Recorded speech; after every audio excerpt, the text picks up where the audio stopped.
The following is a Learfield presentation of the Rhody Sports Network.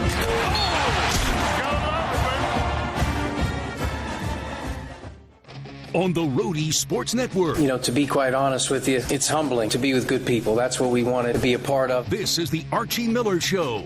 For the next hour, we'll bring you an inside look at Rams basketball. Tonight's show is brought to you by New England Laborers, Liuna, Feel the Care, Pizza Gourmet. Rhode Island's Wood Grilled Pizza Crust is a proud sponsor of URI Athletics. Paxton Liquors, where we buy the most so you pay the least. Newport Propane, Rhode Island's #1 choice for all your propane needs. Orthopedics Rhode Island, the official orthopedic and sports medicine provider for URI Athletics. Dave's Fresh Marketplace, better food, better service. Bank RI, bank on our strength. Now, here's your host, Steve MacDonald. All righty, welcome once again to the Mews Tavern, George McAuliffe's place. Fantastic place. We all just ordered up some food over there, getting ready to go, and we got the Bruins coming on at 8 o'clock, retiring Zdeno Chara's number tonight for the Boston. You a hockey fan at all, Coach? Just depends. Just a little bit? Not much. The Penguins. I thought you said just depends. Like depends. No. The growing up in obviously Western Pennsylvania, especially in my teenage years, the Penguins, Mario Lemieux. Yeah. They were really good, but I can't tell you I know one rule or been to one game. Been to one. Is it a game? A hockey game? Yeah, the Igloo. The Igloo in Pittsburgh. Arena. We were playing Duquesne once, and we stayed at the Marriott across the street from the Igloo, and right across the street that night. Jim Barron was the coach at the time. They had Billy Joel and who was Billy and Elton John face to face. Two pianos, those two right? Playing. And I said, "Hey, Coach, I'm not going to go to practice tonight. You know, not that I'm needed to practice, right? Yeah. I'm not going to sit there and watch you practice. I'm going to see Elton and Billy Joel. That was a great night right at the Igloo. But the Penguins, and you're a Steelers fan too, right? Absolutely. Oh, tough one, Coach. Yeah, tough one. It's kind of a end of an era with Coach Tomlin. I mean, that's been a fixture over the last 19 seasons, and obviously Coach Cowher before him. So, been fortunate to be a Steeler fan, and if any history repeats itself, they'll hire another great coach for another 20 years. Yeah, it looks like John Harbaugh's off the table going to the Giants. I have to say, Coach, that it did my heart good to see Aaron Rodgers with a scoop and score and then a pick six to finish up his career. So that was I did not mind that very much. I hate to see anybody fail, but that one I can accept. I can live with that. Oh, man. URI lost to VCU last night, Coach, 84-75. After in the post, I've told you this before. You are the greatest interview of all the coaches. I think there's 16 or 18 of them that I've been around for as far as coaches shows and post-game. Great. Candid, honest, succinct. Terrific. Seemed a little discouraged after the game last night. That one hurt a little more than most. I mean, I think they all hurt. You put your heart and soul into it, and you watch your players pour into it and whatnot. And you want to see success. You want to see results. And we got behind the 8 ball defensively early in the game, and we had a few moments where we were able to get our footing. But for the course of the 40, we just had a really hard time defensively, keeping shape, being solid. And when you're playing against that type of firepower on a night when they didn't miss many, we were behind the 8 ball. I thought offensively in the game we were organized, didn't take care of it as well in the first, really took care of it better in the second. I think that's why we were able to, get that thing to about 51 up, and then they just were able to strike, I think, 3 straight threes in the next four or five possessions to get that gap a little bit, created a little differently. And it was a very tough cover for us. They're an unorthodox offense with 5 playmakers on the floor at one given time. And, I think from a coaching staff perspective, I wish we would have done a little bit more of preparing our team for guarding maybe more 5 players with the ball. Coming into the game, obviously their leading scorer, their starting center, Lazar, he didn't make the trip. So that changed the format a little bit. And then, we're down a few as well, so we're playing a little smaller at times. And I think that lineup playing together for the first time in a game where communication and everybody being on the same page felt a little funny at times as well. So we weren't as sharp as we needed to be. I think moving forward, we're really going to have to start to try to prepare our team a little differently for the lineups that are in here moving forward as we can get through, maybe some health concerns over the next few weeks. But in general, you got to give VCU credit. They were sharp. Ball was hopping. Their individual one-on-one players were very good, and they shot it at multiple positions really well. Coach, with your team, did you ever think there'd be a day at the end of the game where the other team would have 5 turnovers? I think that's one of the key statistics with our team. Okay. Obviously we're top 10 in the country. Steal rate, we're top 10 in the country in forcing turnovers. Yeah. And I think, part of it is being able to establish ball pressure. Part of it is being able to be aggressive in the two-man game more. And part of it is trying to, utilize our quickness with rotation and scramble opportunities to get deflections. And that's been a net positive for us. We're absolutely. A significantly, more active team. And but they were very hard to speed up. They're very hard to contain. And I think, the ball pressure was difficult for us to be able to establish. And, if we're going to force 5 turnovers, we're going to have to be really good in certain areas that, maybe we're not as good at. And, us not being able to create more deflections was a big difference in the game. And you mentioned in the post game that you were, disappointed in the defense. Unlike the Davidson game where the defense was top shelf and you really caused you to be in a position where you could win big like you did.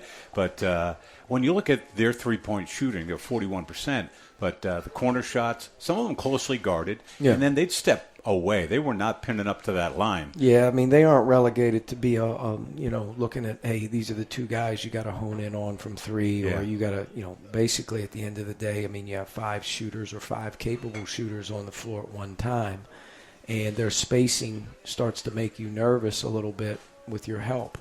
And if you get caught being in a little bit too far, they have the range, and especially with a few guys, they have the trigger, which is fast. I mean, if you look at Tracy, you look at Hill, you look at Noel, you start to look at, a couple of their guys in terms of shooting the ball.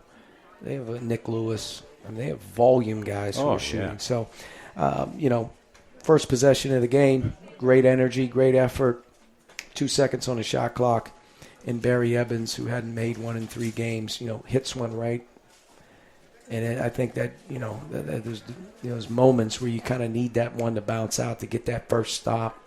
It kind of went from there. But a lot of their threes last night, some of them tough, but some of their threes last night are a result of poor defense. I was surprised to see Tyler Ward out there for them. I didn't think. Yeah, he hadn't played very much. But when you're a 2-year starter in the SEC, and you have the ability to bring him in, that was a big boost. I thought their team really played well. I mean, they were coming off of back-to-back losses with St. Louis at home and at George Mason. I think they were very motivated. Clearly, not having one player, brings different guys to the table. And I think if you look at Ward's contribution, and if you look at Noel's contribution in the game, those guys were very low usage guys coming in, and they made big plays, they made big shots. They really, really played well for their team. It shows the volume of their depth. When they step away from the line, when they're in NBA 3 territory, how far do you chase them out, and how much does that hurt you behind them? Well, I think at the end of the day, there's certain rules to certain guys. Yeah. I mean, you have to, if Steph Curry's standing out there, I'm not sure there's a real help responsibility. But I do think in some cases, early help and quick recovery is the name of the game. You're in early, but you're out. We try to do that as much as possible. I think last night, probably if there's one thing in terms of like your everyday habits, what wasn't there, a lot of what wasn't there for us was our in to out early, our shape early, in to out, make challenge threes. We got caught sort of chasing our tail a little bit out there sometimes, but to their credit, they really moved us. On the offensive side, you said in the postgame shot selection, we passed up some good ones. I think it's hit and miss. When you watch the film, there are opportunities for us to take the best available shot. I also know in playing the game of basketball, when you're out there, length and speed makes you feel different. And I thought VCU's ability to recover, run us off the line, run a second guy off the line, made us uneasy. There was 5 or 6 possessions where you have to shoot it because you're not going to get a better one when you have an advantage. And if you can create the advantage and you have a good one, you take it. If you don't take it, you move it again and you try to keep that advantage. I thought last night we had an advantage. We passed some up to make an extra one, but they did an amazing job all night of not giving up on possessions and running us back off the line. And I thought their length and speed and just in general their size bothered us. Sure, for everybody, the scouting report is first, stop Jonah Hinton. I would imagine he runs 20 miles a game trying to get open on that court. Yeah. And he really had to work hard to get free looks last night. Yeah, they did a good job, I thought, in general, of really making his cuts hard, really making his looks. But, Jonah is by far and away our most valuable perimeter defender in terms of on it, very little let down, whether he's playing well on offense or not. And I don't worry about him on that end. I think from an offensive perspective, he probably had a few good looks, and you take those anytime you can. But there's going to be games, I think we all know, where the team is locked in, and they're going to make life difficult on him moving forward. Talked a little about Miles and RJ being out there together. We've seen it several times now throughout the year, more and more lately. You comfortable with that? Very, and I think we're going to have to lean into it more. Miles is positive for our team in so many areas. And I think one of the things we're trying to do with him is getting him more opportunities in transition ahead of the defense, more opportunities in the half court where he has angles, lanes, drives, where he's not the initiator a lot of times. Sometimes the initiator has to make the correct play and then, set it up. I think RJ does a really good job of that.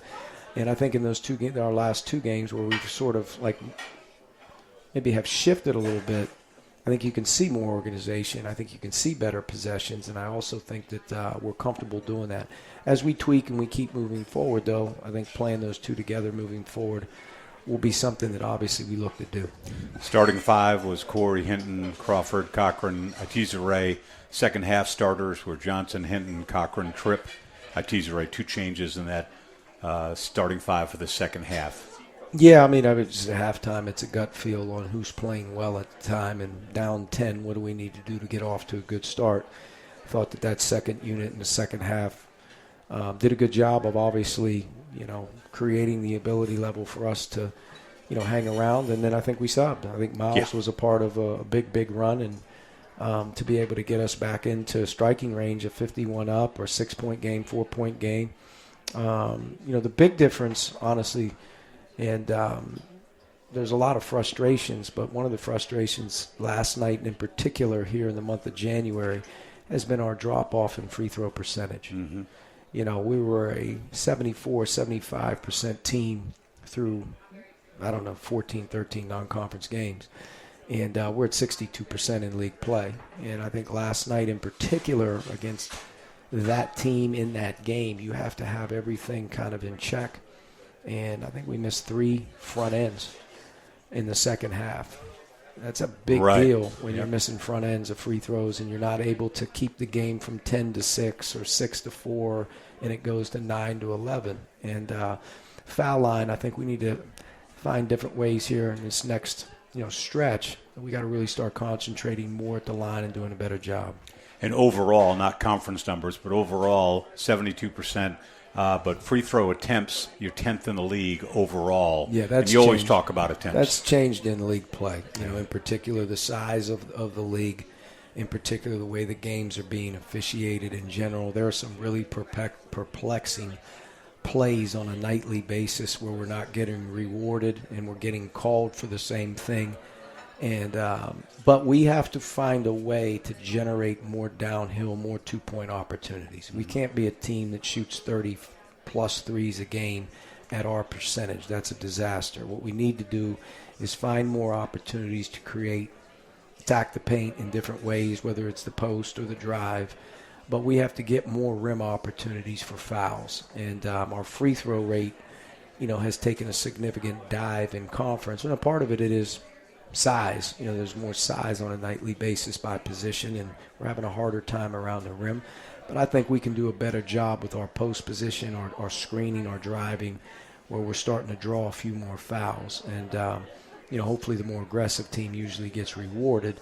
And we probably had 4 plays in the first half in particular where I'm not real sure why we didn't draw the foul. Mm-hmm. When a guy has 1 foot in the circle, 1 foot out of the circle, and he's got 2 hands in front of him, that's a foul. You called that on Jameer.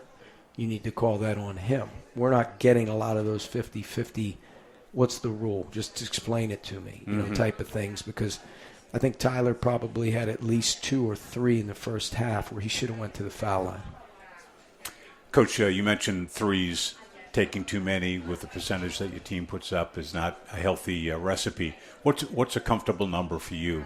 Not too high, not too low attempts in a game. I don't think that our shot attempts per volume in terms of shooting threes, I don't think half our shots should be threes. Mm-hmm. I think there's certain games that require you to shoot more threes depending on how they're playing. I also think that certain guys, if they have it going, obviously should be looking to do it. There's no problem with that. But our team shouldn't be at a percentage where we look at the stat sheet and you say half our shots were threes. That's a bad night for us unless they all went in.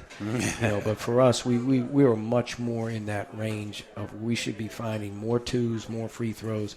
And then our volume, especially, as a team, in my opinion, should be around that 18 to 22 marker a game. Coach, it's a little off the track, but you mentioned when you have it going, when somebody has it going a little bit. Late in the game, you had to foul to try to work your way back into the game. When you do, and you're in that huddle, do you point out guys who on the season may be in the 60s or whatever as far as free throw percentage, or more important, in the game itself, like whether they've missed a couple that day? What takes precedence? Overall percentage is the first thing you're looking at of the lineup on the court, who's a poor free throw shooter. Yeah. And then obviously in a game, if there's a guy struggling, you're trying to maybe find him if you get it. Yeah. VCU is a very good free throw shooting team, and they also get to the line a lot, so there's not that many poor free throw shooters on that roster. Jalen Harper for you, Coach. Last time we got together, he was just kind of emerging. Then he had the 30-minute game against Northeastern. And after that, 13, 5, 9, 16, 11. So 3 of the next 5 games, he was in double figures in minutes. He's 6 of 14 from three-point range, 8 of 18 overall. Talk about his impact on this rotation for you. Yeah, I think, Harp's done a really good job of being able to provide a quickness level that we trust. Mm-hmm. From an offensive perspective, he's taking good shots. He's keeping people honest. I think as the game gets longer and he's in there more, you could maybe even make the case that he could make more plays for us. But he's staying within himself. The thing that you look at Harp is on the other end of the floor is the quickness level, the recovery level, his ability to play with length. At Davidson, he made 3 plays that didn't probably show up in the score or whatever, but like you're talking about elite defensive deflected plays that are hard to make. He was too aggressive in that game in terms of his ball pressure, but he was doing what we were asking. But, he's a young guy that has a physical gift in terms of quickness, speed, and length at the same time. And as he gets more experience, I think he'll be better. How we shrink others' roles and continue to grow his and other guys that we need to step up and play, probably a big thing, having fresher bodies. But Harp's doing a good job for us right now, and I hope he stays with it because I think he's going to be a heck of a player. You talked about staying within yourself, doing what you can do. Nobody fits that bill better than Keon Detizere. I don't think he's taken a bad shot all year. No. Everything's right around the rim, and he is not stepping back and throwing a 3 up every now and then. Talk about what he's giving you and how important that is to this whole operation. There's probably not a more important player on our roster in terms of what we're asking him to do. Mm-hmm. He doesn't have a sub. Yeah. I think earlier in the year you were looking at him and Mo and Drisa in a 3-man deal where Keon's minutes would keep him even fresher. Right now he's playing a heavy load of minutes for us, and we're asking him to do a lot. He's the mainstay in our pick and roll coverage with his activity. We depend on him to come from behind and block shots. We depend on him just in general in terms of his speed defensively. He's a big part of what we're doing. On offense, we're trying to grow his role. We're trying to get him more. He's shooting 70-some% from the floor. Yeah, right. So how do we make him better? And where do we get him more touches? How do we run more things for him where he can be at his best? I think in the last few games he's probably had between 6 and 8 dunks just basically on execution, rolling, and guys finally being able to, I see him. Mm-hmm. We missed him quite a bit. Yep. And I also think he's got great touch in and around the basket. If he gets an angle or if he gets a deep catch and he gets off the ground, he's got a great chance of making those shots where it's not power but it's quickness. So you're seeing him evolve. We have to find a way to keep him a little bit fresher. Missing Mo and Drisa right now puts a lot of pressure on what we're trying to do with him in terms of breaks and whatnot. But he's doing a good job for us, and he's being asked to do a lot. We're going to continue to kind of keep working on our team and him in general to keep finding ways where you can get him in and around the basket or on a pick-and-roll game or whatever he's doing. But he's doing pretty good for us. I'm happy for him. And when you talk about expansion, most of what we see is 2 or 3 feet or the dunk, whatever. How far out? Is it 10-foot, elbow? Can he hit a shot from the elbow? No, he's not going to be the guy that catches it on the elbow and shoots, but he's definitely the guy that can catch the ball on the elbow or the top and move and drive. Couple dribbles. He's got amazing quickness to be able to get north-south. So I think, different creative ways to kind of get him on the move is better. Execution in our play package or even our flow, where he's more of a real weapon at the rim. The roller being a real problem for the team. And he can open some things up for us in that manner. On the injured list was Drisa Traore yesterday at the MP. Drisa's been banged up here. He's played the week leading. The week kind of leading into LaSalle, so you were looking after our first week of conference play, him tweaking it back, and then him practicing and working through it. And, his struggles in LaSalle and his struggles in the Davidson game were completely due to he can't move. And right now he's dealing with that back. Wasn't even available yesterday, so he's getting a little worse as he's trying to do things. Sure. So I think what we need to do is settle him down, get with the docs, let's get some imaging, see what's actually going on, and let's find a way to get him as healthy as he can, because the more bodies, the merrier, especially in practice. But yeah, he's he unfortunately for us, he played in the Davidson game not being able to bend over. So he's trying. Yeah. At the end of the day, he's hurting himself probably a little bit more trying to keep it going right now. So we got to find a way to get Drisa healthy, and we got to find a way to, take care of our other guys as well. Moso, update there? He's just on the recovery. Yeah. He's on the comeback trail here. I think he's been around, maybe 6 weeks. Coming up this weekend. You were saying early February. Is that still a target date? Or? I think that's the hope. Yep. But until he's able to at least start getting into the practice mode of non-contact, get that basketball conditioning, the basketball movements, the cutting, and then you kind of move into some live action where he can start to move around with other bodies. I think the hope is obviously we have a bye weekend this week. I don't see him playing as we move into the Richmond-Mason week. Maybe as we start to head towards the back of January, he's practicing again. Mm-hmm. And then, ultimately the greatest thing in the world would be to have him available maybe at some point in time in February. But we're going to be smart with him. To his credit, a lot of guys after the 5th game of the year when they're hurt are pretty much packed their bags and they're ready to go somewhere else. Sure. He's not. And I tell you what, just his attitude, confidence, winning swagger, he has something that we're missing. And, would love to have the opportunity to get him back to our team because he could really bolster it. And Jameer, he was out for a little bit, and he's back playing, but not quite back to full strength. I thought the second half was a good step forward for him. Yeah, Jameer was in a really good rhythm, had some setbacks, had a setback with a knee flare-up heading into Northeastern.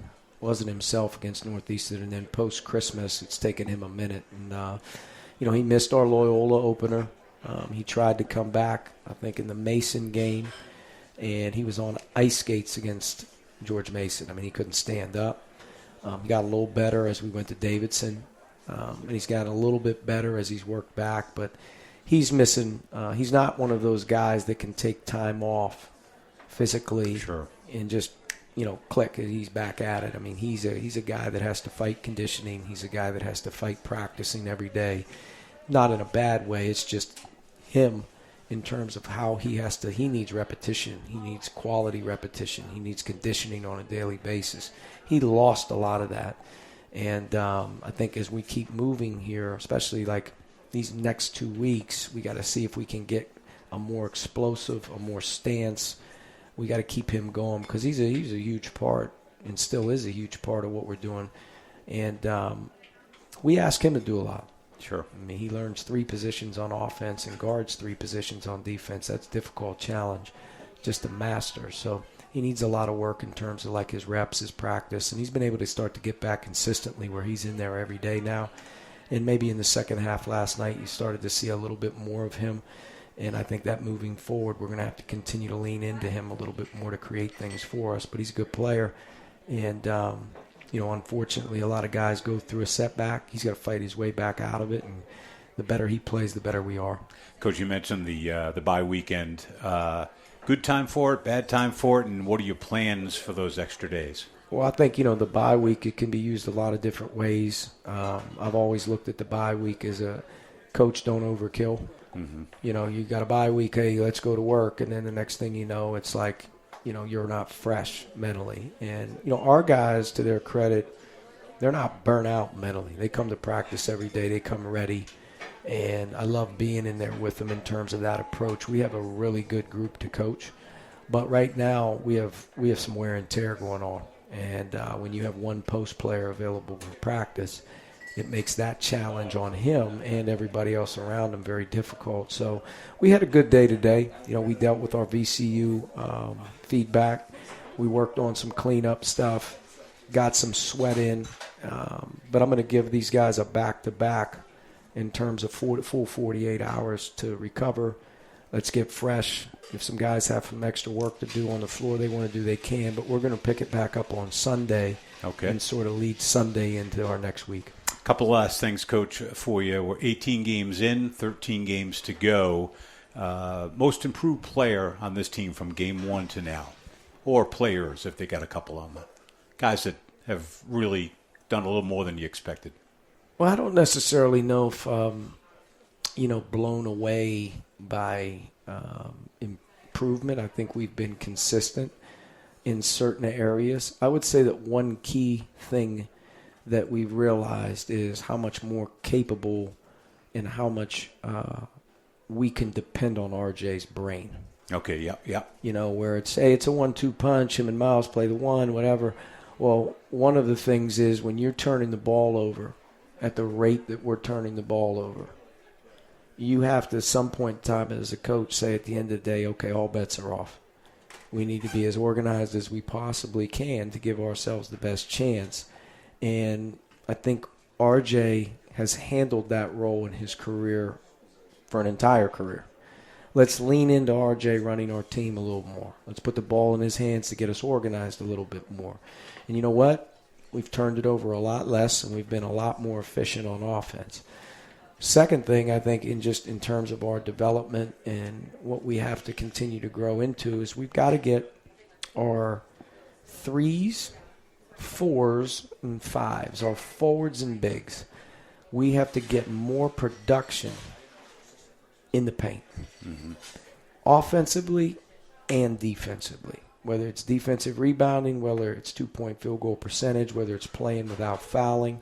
And then from an offensive perspective, we have got to become a more physical team at the 3, 4, and 5 for us to get better in our league. We need more free throw attempts. We need more post game. We need more offensive rebounding.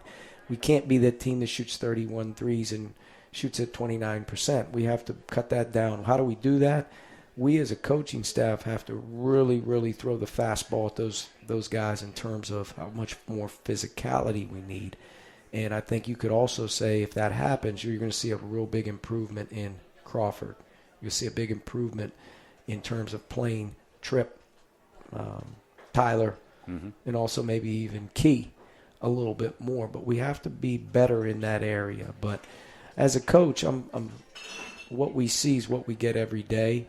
I'm not totally surprised by anything with our group in terms of that. I do think that we have some guys capable of playing better, and I think that they're right on the cusp of maybe breakthrough here and there. But we got to work our way through it, stand tall, keep practicing, and keep developing our guys. Because if we put together more consistent play, we're going to be there to win more games. I think that's just what it is. I think through 5 games, through 3 weeks, we've been either number 1, number 2, or number 3 in efficient defense in league play. We never had that since I've been here. Usually when you have a team that's rated at the top 2 or 3, you're doing something well enough to win. Yep. Okay, what's held us back through the first 4 or 5 games in general, just period, however you want to term offense, you can just cut it down to turnovers. If we don't turn it over 11 times and a half against LaSalle, game's different. If you don't turn it over 12 times and a half against Loyola, game's different. I'll take it back to McNeese. Turn it over 15 times in 1/2. You can't win that game. And some of these games are going to the wire, and they're tough. So we have an offensive unit that really needs to focus in on one thing: organization, doing your job, keeping it simple, but most importantly, taking care of the basketball. If we can keep that defensive side of the ball in that area where we're at, then we're going to raise our profile a little bit. Final question, but one statement first. You mentioned on a couple of occasions how these guys keep bringing it to the table at practice every day. And you're nice enough to let me watch practice when I get an opportunity from a coaching staff standpoint and a player's standpoint. You guys get after it, and those are meaningful practices and the clinics. And I'm so impressed with the way that the players approach it and the coaches approach it as well. And that's what gives me confidence going forward. We're going to have our next guest is going to be Javon Perry coming on, Coach, a guy that you brought in that I know you're excited about. Yeah, ultra excited about and talented. Young guy who hasn't even come close to, sort of scratching the surface of his ability level. As he grows in his knowledge of basketball, as he grows into the environment that he's in terms of his player development, and as he gets older in general and starts to fill out, I think at the end of the day, the sky's the limit for his ability. As athletic as Kean is off the ground, JP's comparable in terms of running north-south as a front court player and being able to move laterally as a front court player. He's comparable right now as a young freshman. Shot blocking, by far and away, in terms of rim protection, will be or would be the best rim protector in terms of on our team. So he's got some real gifts. I think, obviously looking forward to trimming that all down and continuing to develop him, but he's got a great future, and he's a great kid, and he's been a great teammate, and I think the big thing for him right now is to keep staying with it and learning the game and learning how to do things the right way. And as he gets older, he'll be fine. I get to comment on this. 3 true freshmen on this team, and Jalen was our guest last time, and Javon was with him. And Javon's our guest this time, and Barrett's with him. That gives you an idea of what you got, right? All 3 of those guys are amazing team guys. They're amazing individual people. I remember being a freshman. I came into college with a class of 5, and all 5 of us pretty much did everything together, from eat breakfast, lunch, and dinner to go out to do whatever. Those are your guys when you come into school. Those are the ones that you're experiencing college life, in the hard and the soft, good, bad, ugly, all of those things you experience together as young people. And they end up being, some of your closest, buddies for longevities, the length of your life, So, but these 3 guys that come in together, they've done an amazing job, even from summer to fall to where we're at now. All 3 of them have really good demeanors in terms of not getting too high or low. They're very consistent in terms of being able to be there every day, ready to go. And that speaks, I think, to where how they've been raised and where they've come from. But all of them, in their own different ways, have shown the glimpses of what they're going to be. Like every other freshman in college, you probably wish you played more, you had the opportunity to get in there more. But, I think if you do things the right way every single day and you're about the right things, usually that comes back around and really serves you well. And I think all three of these guys, it will serve them well. Coach, 13 games to go, and then the Atlantic 10 tournament after that. Yeah. Let's go make some noise, man. Yeah, we will. Appreciate you very much, Coach. All Archie right, Miller, Steve. the head coach of the University of Rhode Island. Javon Perry coming up next from the Mews Tavern. Back in a bit. Welcome back to the Mews Tavern, George McCullough's place. He's hanging out with the Learfield crew and our other fans here at the Mews Tavern, our favorite place, absolutely, positively our favorite place to go down in the Wakefield area or anywhere. George is the best, always rolls out the red carpet for anything involving URI. George goes to every URI game and just a great member of the URI family. Javon Perry is with us. 6'8" freshman out of Springfield, Massachusetts, 6'8", 6'9". We'll give you a little edge there. Out of the McDuffie School as well. Shane Donaldson is here as well. He's Associate Athletic Director of the University of Rhode Island and in charge of men's basketball with the media as well. And during the summer, he did these summer series essays and question and answers with you guys. Mm-hmm. Really was fantastic. So many new guys, and got to know each of them. Did one with you. Remember that when you sat down and talked with him? And yes. A lot of great stuff from there. So we're going to use some of that because some terrific stories. But if you want to go back and just find out a little more about those guys out there playing for the University of Rhode Island, those are archived on GoRhody.com, and you can see all the summer series listed. And Shane did an excellent job, as he always does, with that. And he said that your nickname was Slim. Yes. Now you got JP around here, right? Mm-hmm. Slim back home. Slim back home. Is that what they call you? Yeah. I have never been called Slim, I'll tell you that. That's the one nickname that's never stuck with me. But how'd that come about? So just a skinny kid? So, yeah. So I had a growth spurt coming out of middle school. When I went to high school, I started off playing football. Yeah. So my 8th grade year, I was about 5'8". I came in as a freshman at 6'1". Okay. So I was about 6'1", 140. Yeah. And I just looked like sticks and bones out there. And one of the football coaches started calling me Slim, so that stuck around my whole high school career. All right, sounds good. Slim it is. We'll go with that. Yeah, no, you did play football. That is fantastic. We were going to invite Coach Fleming, but Art said, hey, keep him away, keep him away. A 6'8" wide receiver, huh? Yeah, that would be something. What were your numbers? Do you remember? Did you have a lot of receptions? I had I wore 35. I really wasn't that good at football. No, yeah, like catches and stuff like that. Like, because a lot of high schools don't throw the ball a lot. Did you guys throw it? No, we threw it a lot, but we had a 4-star at the wide receiver position, so that was kind of hard to get. Okay, all right. Yeah. But now you had to make a decision between football and basketball. You were late to football. I mean, late to basketball, right, in your life? Yeah, super late. So I started playing basketball, I want to say, around my junior year. I tried in middle school, but I got cut. So no kidding. I started off playing football because that's the original sport I played since I was young. And how about that coach who cut you in middle school? What's he thinking now, right? Playing Division I basketball. Actually, I had seen him about a year ago when I was back at my prep school. He was he ended up being a coach for one of the JV Oh, sorry. Yeah. So teams. for one of the JV teams, and then we ended up just talking about it and like how crazy it is and how life just goes on and things happen. Probably a good guy, but just made a mistake back then, right? Wish he had you. That's like Michael Jordan got cut, right, from his high school team or something like that, right? But I'm not comparing you to Michael. Anything short of that will be fine. But so you gave up. You kind of put football aside and did the basketball thing. Was it difficult catching up with kids who have played so long? Yeah, it was pretty difficult catching up. I mean, especially like the skill gap. Yeah. And, like, everybody knowing all the fundamentals and everything. And I just have to take my time to learn everything, putting extra hours in the gym. And one thing that just really came to me naturally was just my leaping ability and my ability to block shots. Mm-hmm. So I started off with that as my foundation, and I just built around that. And thank God it got me here. Yeah, so, and we're thankful that it did as well. It's so great to have you as part of this program. And I know the future is very bright. You hear Arch talking about you.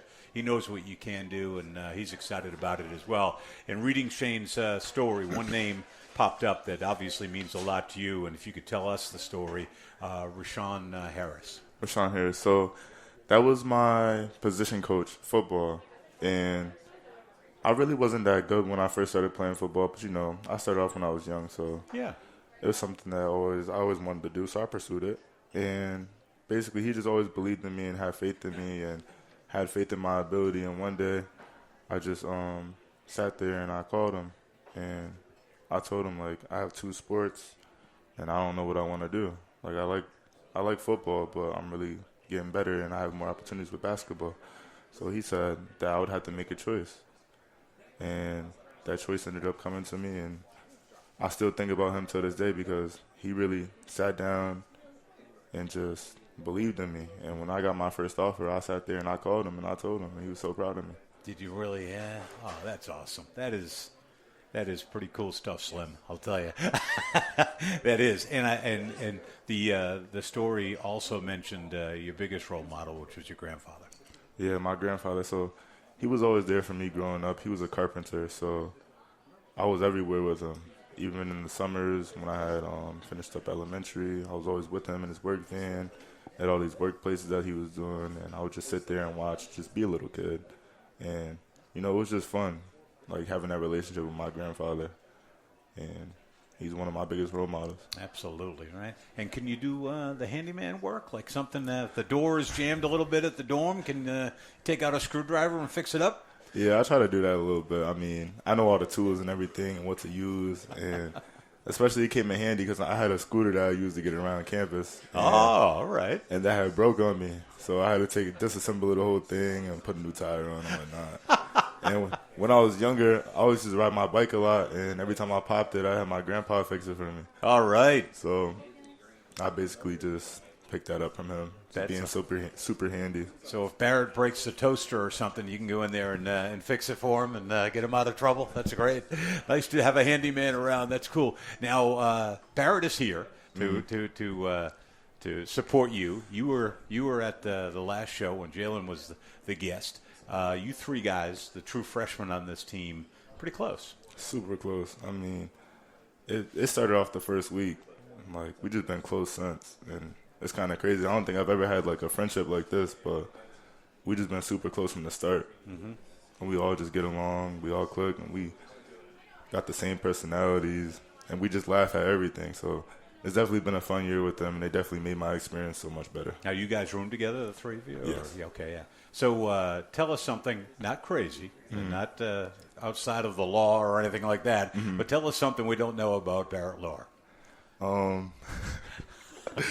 Something embarrassing, hopefully, but not too embarrassing. Well, I'll say something I don't know about Barrett. I like it. I like it so far. Well, something I had to figure out, which shocked me, is that his first name isn't really Barrett. Oh no! Nah. What's his first name? His first name is James. James. Yeah, so that took me by surprise when I first figured it out. Really? Is Barrett your middle name? All right. That's good stuff. I like it. You're a good detective as well. James Barrett Lohr. We're gonna squeeze that into the next game. That is for sure. That's good stuff right there. You ever watch you Patriots fan? You're from Springfield. You got to be Seahawks fan. No, how'd that happen? First game I ever watched was the Seahawks, so stuck with them. Oh man, when you watch a football game, or even if you go to a URI game, do you say, you know what, I made the right choice with basketball, but I'd love to get out there and catch a few passes? Yeah, it definitely does look tempting, but then I think about football in the fall when it gets all cold. I'm not a big fan of that one. Yeah, it can get pretty chilly over there at Mead Stadium, no question about it. Probably made the right choice in that regard. The other sports, are you Boston fan for the other ones? I would say I'm a Celtics fan, yeah. Celtics, okay. Red Sox, Nah, not much of a baseball fan? Not much. All right, so you are a Celtics. That's a pretty good one anyway. Redshirting this year, basically, and I got a couple of injury type things to take care of that you're working on as well. But the future is really bright for you. When you're at practice and you're going hard on these guys, since getting in the summer up until now, you see a lot of progress in your game. Absolutely. Actually, I was talking to my coach about it, and I always check in with him, make sure just ask him, do you see progress? Make sure I'm working hard enough. And I went back to watch my clips from the summer and how I was practicing in the summer and how I practice now. It's really day and night of how much I progressed. And it's truly an amazing feeling to feel. and just to know that you're getting better and that you're doing the simple things right. When people see you out there, Javon, what type of player, what do you bring to the table? What are your strengths as a player?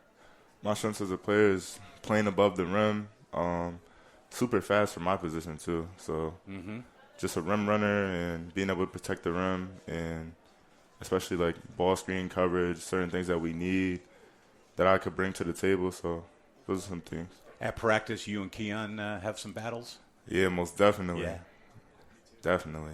Who wins those battles? Split it down the middle? Key wins a lot of them, but I've gotten some of them, and I beat him a couple of days. So. James is smiling over here saying, yeah, he gets him a few times. But now on the other side of the ledger, the things that you're working on to still catch up, because, you got to the game late. Where do you want to see improvement in your game, say from now, even till the end of the year or going into the summer? I definitely want to work more on my lateral quickness, being able to guard the perimeter more, so I could be like a more versatile defender.